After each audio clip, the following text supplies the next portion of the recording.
वेतन शीर्षक से आय की गणना के इस वीडियो में हम प्रोविडेंट फंड्स के बारे में अध्ययन करेंगे। प्रोविडेंट फंड, जिसको हिंदी में अपन भविष्य निधि के नाम से भी जाना जाता है, इसका मतलब है भविष्य के लिए फंड की व्यवस्था करना, भविष्य के लिए राशि की व्यवस्था करना।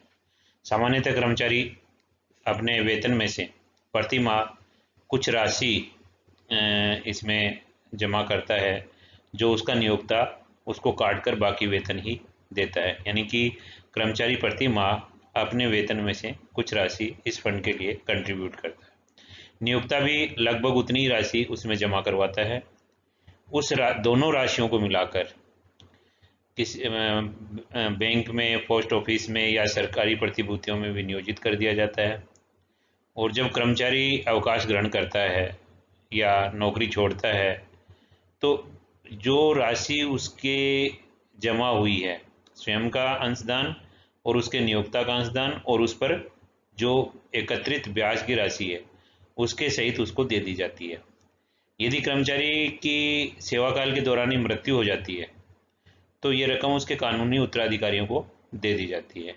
तो इस प्रकार प्रोविडेंट फंड से भविष्य के लिए कर्मचारी अपने भविष्य के लिए कुछ बचाता है, उसमें कुछ नियोक्ता भी अंशदान देता है और वो राशि विनियोजित की जाती है। उस पर जो ब्याज इकट्ठा होता है, तो मूलधन प्लस मतलब जो उनका कंट्रीब्यूशन प्लस जो ब्याज होता है, वो कर्मचारी के रिटायरमेंट के टाइम या उसके नौकरी छोड़ने के टाइम या उसकी मृत्यु के पश्चात उसके उत्तराधिकारियों को दे दिया जाता है। सामान्यतः भविष्य निधि 3 प्रकार की होती है। पहली है वैधानिक भविष्य निधि, प्रमाणित भविष्य निधि रिकॉग्नाइज्ड प्रोविडेंट फंड और अप्रमाणित अनरिकॉग्नाइज्ड प्रोविडेंट फंड। वैधानिक भविष्य निधि यानी स्टैट्यूटरी प्रोविडेंट फंड कौन सा होता है? भविष्य निधि अधिनियम है 1925। इसके अंतर्गत यदि किसी भविष्य निधि खातों को रखा जाता है, तो वो वैधानिक भविष्य निधि कहा जाता है। ये भविष्य निधि सरकारी, अर्ध सरकारी संस्थानों, मान्यता प्राप्त शिक्षा संस्थानों, स्थानीय सत्ता, विश्वविद्यालय इत्यादि द्वारा अपने कर्मचारियों के लिए रखे जाते हैं। यानी वैधानिक भविष्य निधि में सरकारी, अर्ध सरकारी, स्थानीय सत्ता और मान्यता प्राप्त शिक्षण संस्थान और विश्वविद्यालय, इनके कर्मचारियों की जो भविष्य निधि होती है, वो भविष्य निधि अधिनियम 1925 के अंतर्गत होती है और जिसको वैधानिक भविष्य निधि का नाम दिया गया है। दूसरा भविष्य निधि जो है, प्रोविडेंट फंड है, वो रिकॉग्नाइज्ड यानी प्रमाणित। प्रमाणित कौन करता है भविष्य निधि को? आयकर आयुक्त द्वारा प्रमाणित होते हैं। ये कर्मचारी भविष्य निधि अधिनियम 1952 के अंतर्गत रखे जाते हैं। कि कौन से अधिनियम के अंतर्गत? कर्मचारी भविष्य निधि अधिनियम 1952 के अंतर्गत रखे जाते हैं और आयकर आयुक्त द्वारा अनुमोदित होते हैं, तो इनको प्रमाणित भविष्य निधि कहते हैं। इस प्रकार की भविष्य निधियां बैंकों में, बीमा कंपनियों में, उद्योगों में, व्यावसायिक प्रतिष्ठानों द्वारा अपने कर्मचारियों के लिए रखी जाती हैं। और तीसरा जो प्रकार है भविष्य निधि का, वो है अनरिकॉग्नाइज्ड प्रोविडेंट फंड। यानी कि ऊपर अपन ने रिकॉग्नाइज्ड लिया था, तो उसका उल्टा हो गया अनरिकॉग्नाइज्ड। तो अनरिकॉग्नाइज्ड भविष्य निधि ऐसी है जब न तो प्रमाणित है न वैधानिक है, यानी दोनों ही ऊपर वाली कंडीशन उसमें नहीं होती। न तो वह प्रमाणित है, प्रमाणित किया गया उसको, और न ही वह वैधानिक है। तो ऐसी स्थिति में उसको अप्रमाणित भविष्य निधि कहा जाता है। आयकर आयुक्त द्वारा इसको अनुमोदित नहीं किया हुआ होता है। भविष्य निधियों के संबंध में आयकर अधिनियम के प्रावधानों का अध्ययन करने के लिए हम इनको प्रावधानों को 4 भागों में बांटते हैं, 4 शीर्षकों में बांट लेते हैं। इसमें सामान्यतः कर्मचारी का अंशदान होता है, नियोक्ता का अंशदान होता है, एम्प्लॉयज़ कंट्रीब्यूशन, एम्प्लॉयर्स कंट्रीब्यूशन, दोनों का कंट्रीब्यूशन हो गया। फिर इस पर ये दोनों कंट्रीब्यूशन जब विनियोजित करेंगे तो इन पे ब्याज की अर्निंग्स होंगी, तो भविष्य निधि खाते में प्रतिवर्ष जमा होने वाला ब्याज हो गया, उसके संबंध में क्या प्रावधान है। अब जब ये राशि एकत्रित हो जाएगी सारी, कर्मचारी का अंशदान, नियोक्ता का अंशदान और उन पर एकत्रित ब्याज, तो कर्मचारी की सेवानिवृत्ति पे, नौकरी छोड़ने पर या मृत्यु पर जो राशि प्राप्त होती है भविष्य निधि से, एक मुश्त राशि मिलती है, उसके संबंध में आयकर अधिनियम के क्या प्रावधान है। तो इस प्रकार 4 भागों में बांट लिया है: employees contribution, employers contribution, interest credit into provident fund account और lump sum amount received from provident fund account. Provident fund के इन चारों शीर्षकों को आयकर अधिनियम के प्रावधान समझने के लिए हम इस तालिका की सहायता से समझेंगे। इसमें सबसे पहला पॉइंट था जो कर्मचारी का अंशदान है, यानी कर्मचारी अपने वेतन में से या नियोक्ता कर्मचारी के वेतन में से जो राशि काटकर इस फंड में जमा कराता है उसको कर्मचारी का अंशदान माना जाता है। अब कर्मचारी का अंशदान सभी प्रकार के प्रोविडेंट फंड, यानी तीनों प्रकार के प्रोविडेंट फंड जिसमें वैधानिक भी है, प्रमाणित भी है, अप्रमाणित है, वो कर योग्य है, तीनों के लिए कर योग्य है। कर्मचारी का अंशदान तीनों प्रकार के प्रोविडेंट फंड में कर्म योग्य है, यानी वेतन में सम्मिलित माना जाता है, वेतन में सम्मिलित माना जाता है और कर योग्य होता है। इसमें यदि नियोक्ता ने काट के राशि दी है, मान लीजिए किसी कर्मचारी को प्रोविडेंट फंड 10 वेतन मिलता है 10,000, 1,000 का ये प्रोविडेंट फंड काटा और 9,000 उसको पेमेंट किया है, तो अपन यहाँ वेतन 9,000 नहीं लेंगे, वो 10,000 ही लेंगे, यानी वो राशि उसको प्राप्त मानी जाती है। तो कुल मिलाकर ये निष्कर्ष है कि कर्मचारी का अंशदान तीनों स्थितियों में प्रोविडेंट फंड, चाहे वैधानिक हो, प्रमाणित हो, अप्रमाणित हो, वो वेतन का पार्ट होता है, कर योग्य होता है। अब दूसरा बिंदु आता है नियोक्ता का अंशदान। तो नियोक्ता के अंशदान के संबंध में यदि नियोक्ता ने जो भी अंशदान दिया है, वैधानिक प्रोविडेंट फंड और अप्रमाणित प्रोविडेंट फंड, वैधानिक और अप्रमाणित प्रोविडेंट फंड में वेतन का पार्ट नहीं होता, यानी कर योग्य नहीं होता। अगर ये प्रोविडेंट फंड प्रमाणित होता है तो ऐसी स्थिति में वेतन के 12% से अधिक, वेतन के 12% से अधिक यदि कंट्रीब्यूशन नियोक्ता ने दिया है तो ऐसी स्थिति में उसको वेतन में शामिल करेंगे, यानी कर योग्य करेंगे। यानी 12% तक अगर नियोक्ता ने अंशदान दिया है, कंट्रीब्यूशन दिया है, तो वो वेतन में शामिल नहीं होगा, यानी कर योग्य नहीं होगा। किंतु 12% से ज़्यादा है तो शामिल हो जाएगा, जितना आधिक्य है वो। तो कुल मिलाकर निष्कर्ष के रूप में ये देखें कि नियोक्ता का अंशदान केवल प्रमाणित प्रोविडेंट फंड में 12% से अधिक होने पर कर योग्य होगा, अन्यथा कर योग्य नहीं होगा। वैधानिक और अप्रमाणित में कितनी भी परसेंटेज हो, कोई कर योग्य नहीं है। अब इस फंड पे प्रतिवर्ष जमा होने वाला ब्याज, जो नियोक्ता का अंशदान है, कर्मचारी का अंशदान है, वो विनियोजित करेंगे तो उनमें प्रतिवर्ष ब्याज जमा होगा। अब ब्याज जमा होगा तो वही कंडीशन यहाँ लागू होती है, वैधानिक और अप्रमाणित प्रोविडेंट फंड में वह वेतन में शामिल नहीं होगा, यानी वो कर मुक्त होगा। प्रमाणित प्रोविडेंट फंड में यहाँ फिर वही कंडीशन है कि यदि एकत्रित राशि पर 9.5% से अधिक ब्याज जमा होता है, यानी 9.5% से ज़्यादा ब्याज जमा होता है, तो आधिक्य वाला हिस्सा कर योग्य होगा, बाकी नहीं होगा। यानी कि केवल कब कर योग्य होगा, जब 9.5% से ज़्यादा होगा तो आधिक्य कर योग्य होगा। बाकी प्रोविडेंट फंड जो हैं, वैधानिक प्रोविडेंट फंड और अप्रमाणित प्रोविडेंट फंड, उनमें चाहे कितनी भी राशि, कितना भी परसेंटेज ब्याज की हो, वो कर योग्य नहीं होगा। तो अब चौथी जो मद है वो है अवकाश प्राप्ति पर मिलने वाली एकत्रित राशि। इसमें देखिए, प्रोविडेंट फंड अगर वैधानिक है तो वह कर योग्य नहीं होगी, यानी कि वेतन में सम्मिलित नहीं होती है। तो कुल मिलाकर अगर वैधानिक प्रोविडेंट फंड की बात करें तो कर्मचारी का अंशदान कर योग्य है, बाकी तीनों, नियोक्ता का अंशदान, फंड में प्रतिवर्ष जमा होने वाला ब्याज, अवकाश पर प्राप्ति पर मिलने वाली एकत्रित राशि, तीनों ही कर योग्य नहीं होती, केवल कर्मचारी का अंशदान कर योग्य होता।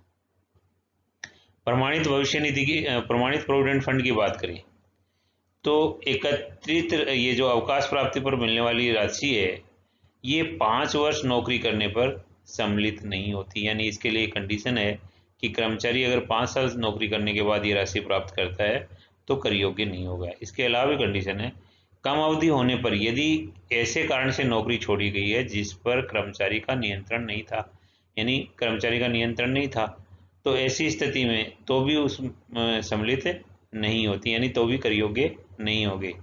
दूसरे नियोक्ता की नौकरी प्रारंभ कर दी जाए और पहले नियोक्ता से प्रमाणित फंड में कर्मचारी के व्यक्तिगत खाते का शेष दूसरे नियोक्ता द्वारा रखे गए प्रमाणित फंड में हस्तांतरित कर दिया जाए तो सम्मिलित नहीं करते। यदि कर्मचारी ने 5 साल की नौकरी तो नहीं की, परंतु उसने दूसरे नियोक्ता के यहाँ अपना फंड पहले वाला ट्रांसफ़र करवा लिया और वहाँ ऐसी स्थिति में 5 साल की अगर दोनों को जोड़ के अगर नौकरी हो जाती है तो अपन उसको भी शामिल नहीं करेंगे।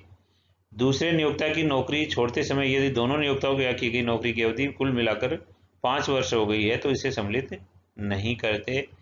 यदि इस फंड की राशि पर धारा 80 CCD में वर्णित पेंशन कोष में अंतरित कर दी जाए तब भी सम्मिलित नहीं करेंगे। यानी 80 CCD में भी अगर ये पेंशन कोष में ट्रांसफ़र कर दें तो भी सम्मिलित नहीं करेंगे। यानी सम्मिलित न करने के लिए 5 वर्ष की नौकरी होनी चाहिए, 5 वर्ष की एक जगह नहीं है तो दूसरे नियोक्ता के पास करे तो वो पहले वाला फंड उसके यहाँ ट्रांसफ़र होना चाहिए और दोनों की अवधि 5 वर्ष हो जानी चाहिए। या ऐसे फंड की राशि को 80 CCD के अंतर्गत पेंशन कोष में स्थानांतरित कर दी जाए तो ऐसी स्थिति में प्रमाणित प्रोविडेंट फंड में भी राशि एकत्रित राशि मिलने पर टैक्स फ्री हो जाएगी, कोई कर नहीं लगेगा। तो प्रमाणित प्रोविडेंट फंड में ये कर्मचारी का अंशदान तो कर योग्य है, नियोक्ता का अंशदान वेतन के 12% से अधिक होने पर कर योग्य है, फंड में प्रतिवर्ष जमा होने वाला ब्याज 9.5% से अधिक की ब्याज दर है तो कर योग्य है, ज़्यादा वाला हिस्सा केवल, और अवकाश प्राप्ति पर मिलने वाली एकत्रित राशि वो 5 वर्ष की नौकरी या फंड में ट्रांसफ़र कुछ शर्तें जो दी हैं उनकी पालना पर वह कर मुक्त हो जाती है। अप्रमाणित प्रोविडेंट फंड में कर्मचारी का अंशदान तो वेतन में सम्मिलित करते हैं यानी कर योग्य होता है, नियोक्ता का अंशदान कर योग्य नहीं है, फंड में प्रतिवर्ष जमा होने वाला ब्याज भी कर योग्य नहीं है, और अवकाश प्राप्ति पर मिलने वाली एकत्रित राशि, अवकाश प्राप्ति पर जो एकत्रित राशि है उसके संबंध में यहाँ प्रावधान है तो उसमें नियोक्ता का अंशदान और उसका ब्याज वेतन शीर्षक में शामिल होता है। नियोक्ता का अंशदान है और उसका ब्याज वेतन शीर्षक में शामिल होगा। कर्मचारी का अंशदान कर मुक्त होता है क्योंकि पहले इसको अपन ने कर योग्य कर लिया था, इसलिए ये कर मुक्त हो जाता है। और कर्मचारी के अंशदान पर ब्याज जो मिलता है वो अन्य साधनों से आय शीर्षक में कर योग्य होता है। यानी यहाँ क्या प्रावधान है, नियोक्ता का अंशदान और उसका ब्याज का जो हिस्सा होता है वो कर्मचारी के वेतन में शामिल किया जाता है, यानी कर योग्य होता है।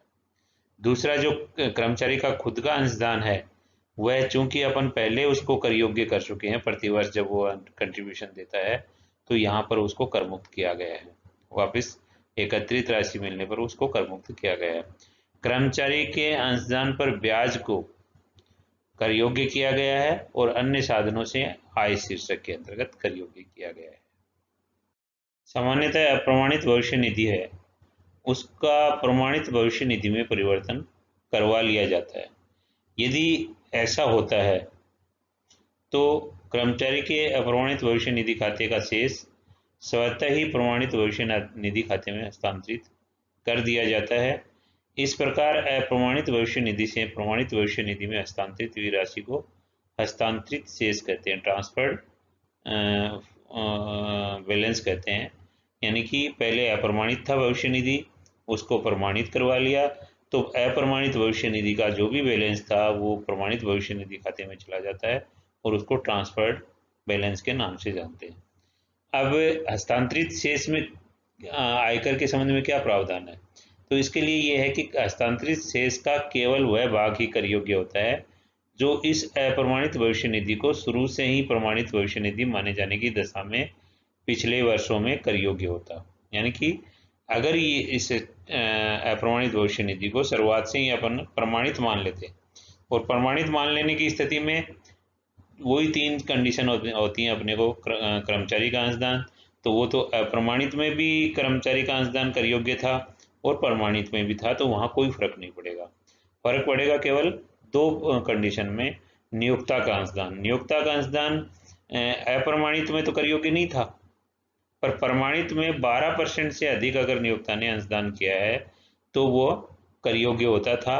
तो उसकी गणना अपन ये शुरुआत से ही प्रमाणित मानते हुए करेंगे कि यदि नियोक्ता ने 12% से ज़्यादा दिया है तो उस राशि को जोड़ लेंगे अपन, उस राशि को कर योग्य करने के लिए जोड़ देंगे। और ये राशि 1997-98 तक 10% थी, उसके बाद 12% से अधिक को कर योग्य किया गया है।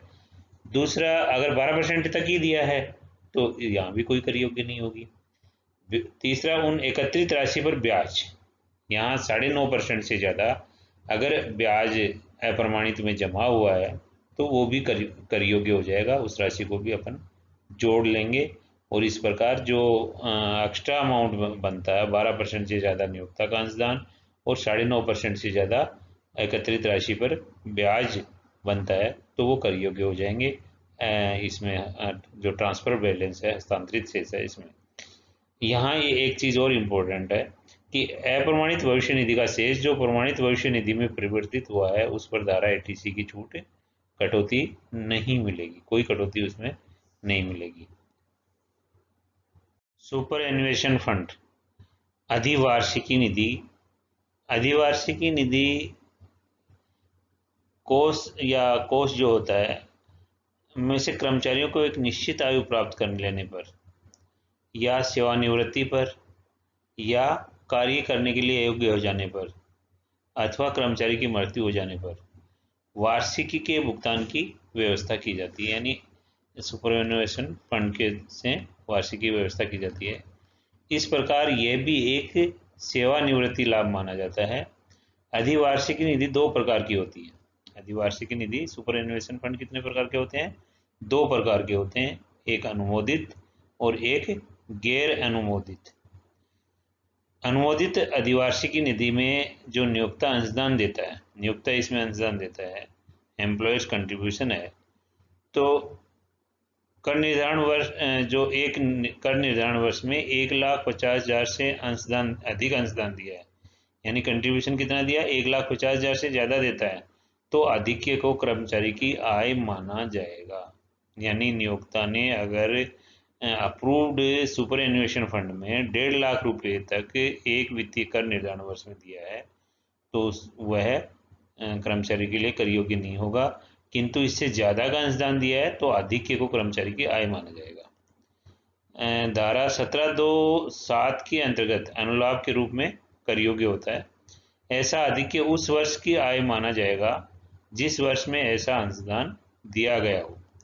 कर्मचारी के स्वयं के अंशदान पर धारा 80C के अंतर्गत कटौती प्रदान की जाएगी, यदि कर्मचारी ने खुद का जो अंशदान दिया उस पर 80C की छूट मिलेगी।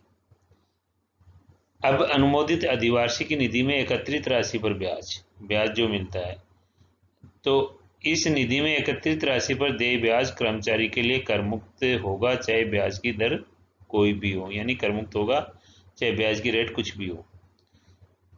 अनुमोदित अधिवार्षिकी निधि की दशा में प्राप्त एक मुश्त राशि अगर लमसम राशि प्राप्त होती है तो इस फंड से प्राप्त एक मुश्त राशि लमसम अमाउंट जो होगा पूर्णतः कर मुक्त होती है। इस फंड में नियोक्ता द्वारा किया गया अंशदान एवं इस निधि में जमा राशि पर अर्जित ब्याज दोनों ही कर मुक्त होते हैं। इस पर वैधानिक प्रोविडेंट फंड के सभी नियम लागू होते हैं, यानी अप्रूव्ड अगर सुपर एन्युएशन फंड है तो वैधानिक प्रोविडेंट फंड वाले नियम लागू होते हैं। कर्मचारी नियोक्ता का अंशदान यदि 1,50,000 रुपये से अधिक हो तो वह कर्मचारी के लिए कर योग्य होगा, अन्यथा नहीं होता है। उस पर एकत्रित राशि पर ब्याज चाहे किसी भी रेट से मिला हो वह कर योग्य नहीं होता है, कर मुक्त होता है। और लमसम अमाउंट मिलती है जो कर्मचारी को, वह भी पूर्णतः कर मुक्त है। यदि सुपर एन्युएशन फंड अनअप्रूव्ड है, यानी कि अप्रूव्ड नहीं है, तो ऐसी स्थिति में निधि में नियोक्ता का अंशदान और एकत्रित राशि पर ब्याज चाहे कुछ भी किसी भी दर से किया जाए कर नहीं लगेगा, यानी नियोक्ता के अंशदान पर भी नहीं लगेगा, एकत्रित राशि पर ब्याज पर भी लगेगा।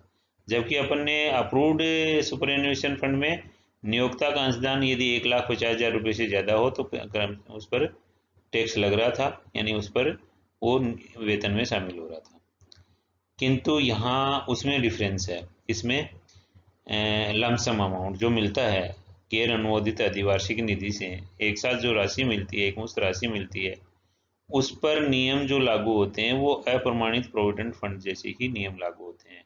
यानी नियोक्ता का अंशदान और उस पर ब्याज कर्मचारी की वेतन शीर्षक की आय होगी, कर्मचारी का स्वयं का अंशदान पूर्णतः कर मुक्त होगा और कर्मचारी के स्वयं के अंशदान पर जो ब्याज होता है वो अन्य साधनों से आय शीर्षक में कर योग्य होता है। अब हम एक क्वेश्चन की सहायता से प्रोविडेंट फंड में कर योग्य राशि या आयकर अधिनियम के प्रावधान समझने के प्रयास करें। जो प्रस्तुत क्वेश्चन है उसमें जो कर्मचारी है ये एम्प्लॉई है, कहाँ पे, एक कंपनी में है, मुंबई में है। बेसिक पे 8,000 पर मंथ है, डीए 1,500 पर मंथ है, एचआरए 1,800 रुपये पर मंथ है, बोनस 400 रुपये पर मंथ है और 2% कमीशन ऑन सेल्स है। कमीशन पर 2% सेल्स पर कमीशन है और ये सेल्स है जो प्रीवियस ईयर में 5 लाख की सेल्स है और खुद के मकान में रहता है। He resides in his own house, खुद के मकान में रहता है। तो जो एचआरए मिल रहा है खुद के मकान में रहता है, तो ऐसी स्थिति में उसकी कोई छूट नहीं मिलती है। He contributes 15% of his salary and DA to provident fund, यानी प्रोविडेंट फंड में कितना दे रहा है, 15% दे रहा है सैलरी और डीए का। और उसका एम्प्लॉयर है, कंपनी है, वो भी इक्वल अमाउंट कंट्रीब्यूट कर रही है, यानी कि वो भी 15% दे रही है। इंटरेस्ट अमाउंट 11,700 का क्रेडिट हुआ है और किस रेट से हुआ है, 13% की रेट से, पर एनम की रेट से। तो अब अपने को ये देखना है कि इसमें अगर वैधानिक प्रोविडेंट फंड है, रिकॉग्नाइज्ड है, अनरिकॉग्नाइज्ड है, तो तीनों में कितना अमाउंट टैक्सेबल होगा, कितना टैक्सेबल होगा, कितना कर योग्य और कर मुक्त होगा। तो देखिए अपन ये तीनों की जो गणना करते हैं, सबसे पहले बेसिक ले ली अपन ने 12 महीने की, 12 माह की 8,000 रुपये के हिसाब से, तो 96,000 तीनों कंडीशन में सेम अमाउंट आएगा। डीए 1,500 इंटू 12 18,000 रुपये का सेम अमाउंट आएगा। कमीशन ऑन सेल्स 5 लाख का 2% 10,000 का अमाउंट आ गया। House rent allowance 1,800 into 12 21,600। चूँकि मैंने अभी बताया था आपको कि हाउस रेंट अलाउंस ये खुद के मकान में रहता है और जब कर्मचारी खुद के मकान में रहता है और मकान किराया भत्ता उसे मिलता है, तो ऐसी स्थिति में मकान किराए भत्ते की संपूर्ण राशि कर योग्य होती है। इसमें किसी प्रकार की उसको कोई छूट नहीं मिलती है। तो 21,600 रुपये कर योग्य हो गया। अब employers contribution to PF, employers contribution PF में दिया है 15% दिया है सैलरी और डीए का, सैलरी और डीए का 15% दिया है। तो सैलरी है इसकी 96,000 बेसिक और डीए है 18,000। तो 96,000 और 18,000 का 15% दिया है इसमें, तो 15% लेंगे तो कितना आ जाएगा, 96 और 18,000 का 17,100 रुपये आया। अपन कितना अलाउ करेंगे, अपन कितना अलाउ करते हैं, वैधानिक प्रोविडेंट फंड में तो कितना भी हो एम्प्लॉयर्स कंट्रीब्यूशन अपन पूरा टैक्स फ्री करते हैं, वही अनरिकॉग्नाइज्ड प्रोविडेंट फंड में पूरा ही टैक्स फ्री होता है। किंतु रिकॉग्नाइज्ड प्रोविडेंट फंड में 12% से जितना ज़्यादा दिया है वो कर योग्य होगा। चूंकि इसने 15% दिया है, अपन अलाउ कितना करेंगे, 12% करेंगे। 15% सैलरी और डीए का 17,100 आया और अपन 12% देंगे, पर यहाँ क्या है, इसने तो सैलरी और डीए का 15% दिया, अपन सैलरी प्लस डीए प्लस बिक्री पर आधारित कमीशन तीनों का 12% लेंगे। यानी कि तीनों कितने होते हैं, सैलरी 96,000, डीए 18,000 और कमीशन ऑन सेल्स 10,000। तीनों का टोटल करेंगे तो ये कितना आता है, 1,24,000। 1,24,000 का 12% 14,880 रुपये, यानी 14,880 रुपये अलाउ करेंगे अपन, टैक्स फ्री करेंगे और बाकी जो बचेगा 2,220 रुपये वो कर योग्य हो जाएगा। कौन सी कंडीशन में, रिकॉग्नाइज्ड प्रोविडेंट फंड में, केवल इसी में होगा, इसी में कर योग्य होगा। 12% से अधिक की जो राशि मिली है रिकॉग्नाइज्ड प्रोविडेंट फंड में। वैधानिक प्रोविडेंट फंड और अनरिकॉग्नाइज्ड प्रोविडेंट फंड में नियोक्ता का अनुदान चाहे कितना भी हो कर मुक्त होता है। ठीक है, यहाँ अपन जो 12% अलाउ करते हैं वो वेतन प्लस महंगाई भत्ता प्लस बिक्री पर आधारित कमीशन, तीनों का 12% लेते हैं। चाहे नियोक्ता ने यहाँ 2 का ही ले रखा है उसने 15%, पर अपन यहाँ अगर गणना करने के लिए जो छूट देंगे वो तीनों के 12% की देंगे। अब इंटरेस्ट ऑन पीएफ कितना अलाउ दिया है क्वेश्चन में, 13% के हिसाब से, और अमाउंट जमा किया है 11,700 का। तो 11,700 का और 13% है, तो 13 का भाग दिया और 9.5% निकाला अपन ने, क्योंकि अपन 9.5% ही कर मुक्त करेंगे, तो वो 8,550 रुपये आया। तो 8,550 रुपये घटाने के बाद जो अमाउंट बचा 3,150, ये 9.5% से अधिक के जो इंटरेस्ट मिला है वो 3,150, ये रिकॉग्नाइज्ड प्रोविडेंट फंड में तो कर योग्य है, बाकी दोनों में ये भी कर योग्य नहीं है। यानी प्रोविडेंट फंड की राशि 12% से ज़्यादा कंट्रीब्यूशन अगर नियोक्ता का हो तो वो कर योग्य है रिकॉग्नाइज्ड में, और 9.5% से ज़्यादा अगर ब्याज मिला हो तो वो कर योग्य है रिकॉग्नाइज्ड में। वैधानिक provident fund, statutory provident fund और अनरिकॉग्नाइज्ड प्रोविडेंट फंड में कोई भी राशि कर योग्य, नियोक्ता का इंसान और उस पर ब्याज दोनों ही कर मुक्त हैं। इस प्रकार अपन ने ग्रॉस सैलरी निकाली, तो वैधानिक प्रोविडेंट फंड की स्थिति में 1,45,600, वही अनरिकॉग्नाइज्ड प्रोविडेंट फंड में 1,45,600, किंतु रिकॉग्नाइज्ड प्रोविडेंट फंड में 1,50,917 आती है। धन्यवाद, थैंक यू।